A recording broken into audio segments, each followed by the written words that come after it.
Amaze your friend with this Chinese treat. It's that time of the year again, the summertime. Today I'm going to show you a sweet and cool treat with an easy recipe. Rinse the mung beans. Soak them in water for at least 30 minutes.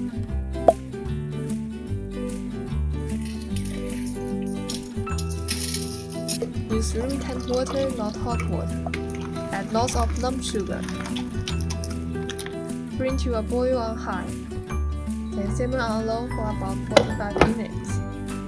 If small bubbles continuously rising like this, the heat is just right. The key to tasty morning soup is to cook it thoroughly. Look at these bean particles swirling smoothly beneath the surface. It means the beans are well cooked. Then taste it. If it's sweet enough, it's done. Chill in the fridge overnight. Enjoy!